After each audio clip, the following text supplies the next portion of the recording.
ऐसा व्यक्ति, एक ऐसा बालक जो 8 साल की उम्र में केरल से निकला और चलते हुए, पैदल मार्ग के चलते हुए अमरकंटक पहुंचा और नर्मदा के किनारे किनारे पहुंचा ओमकारेश्वर। आदि शंकराचार्य जी का नाम आपने सुना होगा, उनके बारे में पढ़ा होगा। ओमकारेश्वर में बहुत बड़े लेवल पर एक प्रोजेक्ट किया जा रहा है जिसमें करीब 108 फीट की उनकी प्रतिमा लगाई जा रही है। मध्य प्रदेश के मुख्यमंत्री शिवराज सिंह चौहान के विजन और संत समाज के मार्गदर्शन में खंडवा के ओमकारेश्वर स्थित ओमकार पर्वत पर आध्यात्म लोक एकात्म धाम तैयार किया जा रहा है। मुख्यमंत्री शिवराज सिंह चौहान ही वो व्यक्ति हैं जिन्होंने मध्य प्रदेश में दोनों ज्योतिर्लिंग मंदिर के आसपास धर्म संस्कृति को विकसित करने का प्रयास किया।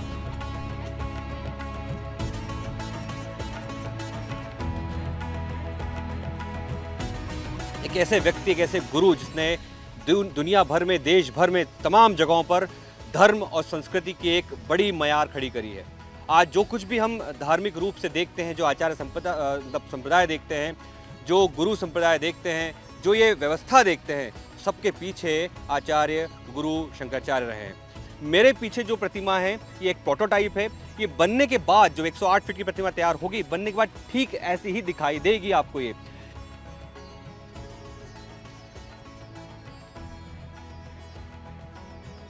ये प्रोजेक्ट है एकात्म धाम जी। और एकात्म धाम जो है मध्य प्रदेश के ओमकारेश्वर में, जो कि द्वादश ज्योतिर्लिंगों में से एक है और आदि शंकराचार्य जी की ज्ञान भूमि है, उनका गुरु स्थान है जी। उस ओमकारेश्वर को अद्वैत वेदांत का, एकात्मता का वैश्विक केंद्र बनाया जा रहा है। मध्य प्रदेश सरकार द्वारा माननीय मुख्यमंत्री जी के संकल्पों से ये सिद्ध हो रहा है कि एकात्म धाम ग्लोबल सेंटर फॉर वननेस, जिसके अंतर्गत 108 फीट ऊंची आदि शंकराचार्य जी की प्रतिमा, एक अद्वैत लोक, एक संग्रहालय है बहुत बड़ा, और तीसरा आचार्य शंकर अंतर्राष्ट्रीय अद्वैत वेदांत संस्थान। ये 3 मेजर कंपोनेंट्स हैं इस प्रोजेक्ट के, एकात्म धाम के, और ये वैश्विक स्तर पे अद्वैत वेदांत का, भारतीय दर्शन का प्रचार प्रसार करेगा। इसलिए एकात्म धाम ओमकारेश्वर में बनाया जा रहा है।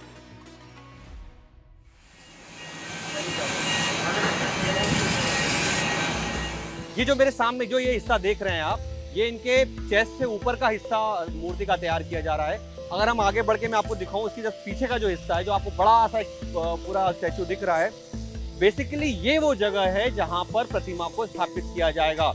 आप ऊपर की ओर देखेंगे तो ये जो पूरा आपको स्ट्रक्चर दिख रहा है, इसमें सीमेंट कंक्रीट का स्ट्रक्चर नजर आ रहा है। सीमेंट कंक्रीट एक बेस बनाया जा रहा है 108 फीट की प्रतिमा को खड़ा करने का।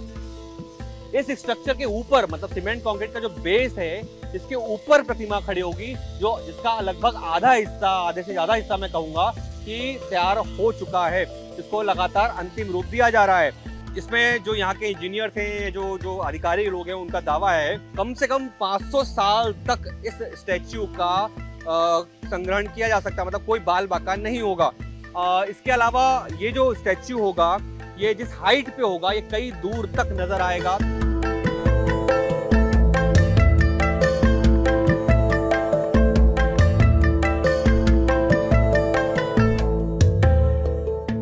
इसके अलावा मैं आपको एक जानकारी और दे दूं यहाँ पर कि चूंकि जो लगातार जो काम हो रहा है ज्योतिर्लिंगों के ऊपर, महाकाल के ऊपर, तो ये उसी कड़ी में अगला हिस्सा है। जब पहले महाकाल लोक को जब तैयार किया गया, उसको जब बड़ा रूप दिया गया, तो देखा कि किस तरीके से वहाँ के इकोनॉमी में बहुत बड़ा फर्क पड़ा।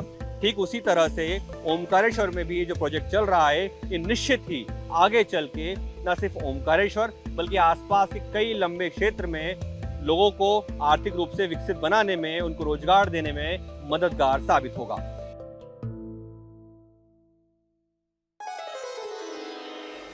आदि शंकराचार्य भारत के इतिहास में एक ऐसे महान पुरुष हुए हैं जिन्होंने पूरे भारत को अपने परम वैभव पर पुनर्स्थापित किया।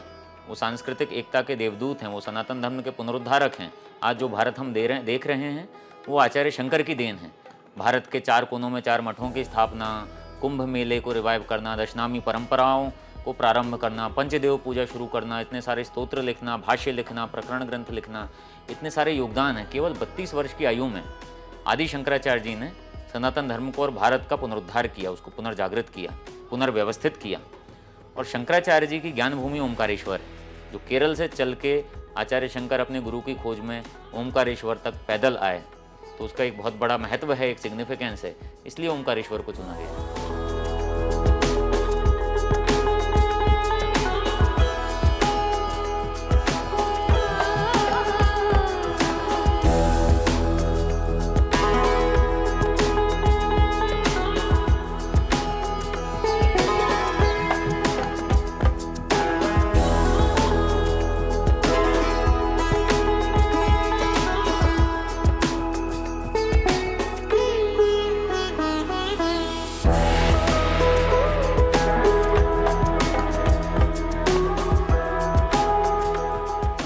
जो चूंकि नर्मदा जो ये है यहाँ पर वो पहाड़ों के बीच से निकली हुई है, और जो यहाँ पर्वत है उसको मंदाता पर्वत कहते हैं, इसे ओम पर्वत भी कहा जाता है। और यहाँ पे जो काम कर रही टीम का दावा है कि अगले कुछ दिनों में, मतलब 10 सितंबर तक उनका दावा है कि ये प्रतिमा खड़ी हो जाएगी, तैयार हो जाएगी। इससे न केवल पर्यटन बल्कि जो हमारी एक कल्चरल रिजुविनेशन का हमारी सरकारों ने काम करना शुरू किया है, उसमें ये बहुत बड़ी एक महत्वपूर्ण कड़ी साबित होगा। और ऐसे लोग जो अद्वैतवादी हैं, अद्वैत को और हमारे वेदांत के बारे में ज़्यादा से ज़्यादा जिज्ञासा रखते हैं, उनके लिए ये स्थान एक बहुत महत्वपूर्ण ज्ञान प्रदान करने के लिए एक केंद्र के रूप में उभरेगा, जो देश विदेश में सभी लोगों को आकर्षित करेगा। तो निश्चित तौर पे जब वहाँ पर बड़ी संख्या में ऐसे धर्मावलंबी और ऐसे पर्यटक आएंगे और वो वहाँ से ज्ञान भी ग्रहण करेंगे, सूत्र भी लेंगे जीवन के, और साथ ही साथ वहाँ पे ज्योतिर्लिंग के दर्शन भी करेंगे, तो वहाँ की लोकल इकॉनमी बूस्टअप होगी।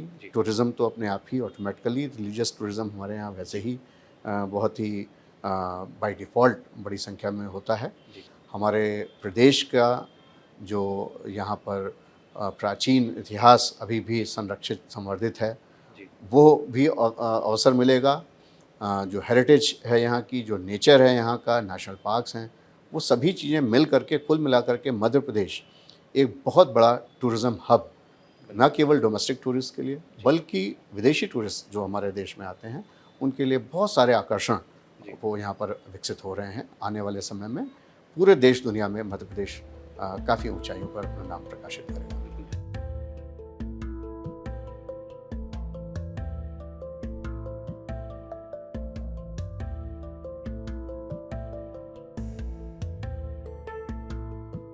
देखिए, इस प्रकल्प के तहत शंकराचार्य की जो अखंड भारत की पूरी यात्रा रही है, जो ओंकारेश्वर से शुरू होती है। ओंकारेश्वर एक ऐसा धाम है जहां उनको गुरुपद प्राप्त हुआ, वो भगवत पाद गोविंद पाद उन्हें मिले।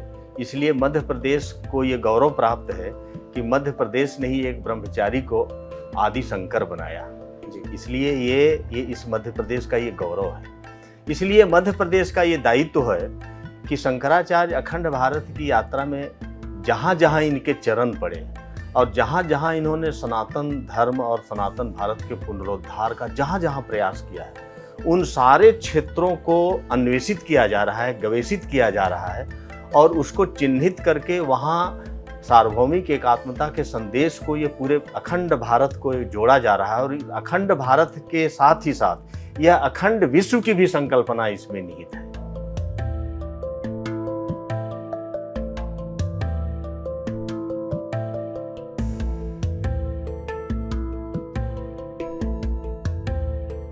ओंकारेश्वर में जो एकात्म धाम का निर्माण होने जा रहा है, वो पूरा ओंकारेश्वर में जो लैंड है वो लगभग 126 हेक्टेयर लैंड है, जिसमें 12 हेक्टेयर पे लगभग ये म्यूज़ियम है हमारा, और 36 हेक्टेयर पे हमारा आचार्य शंकर अंतर्राष्ट्रीय अद्वैत वेदांत संस्थान है, और 36 हेक्टेयर पे हमारा अद्वैत वन बनने जा रहा है। अभी जो पहला चरण है, प्रथम चरण है, उसमें हमारे आचार्य शंकर की मूर्ति, जिसको हमने स्टैचू ऑफ वननेस कहा है, उसका निर्माण कार्य चल रहा है, और संभवतः 31 अगस्त 2023 तक वो पूर्ण हो जाएगा।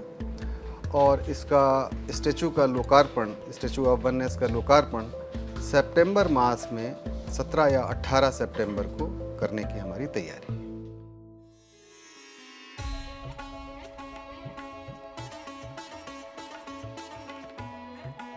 तो हमने आपको दिखाया कि नर्मदा के तट पे बसा ये ओंकारेश्वर धाम कितना खूबसूरत है इस समय पे, और हमने आपको वो जगह दिखाई जहाँ पर आदि शंकराचार्य की प्रतिमा स्थापित की जानी है।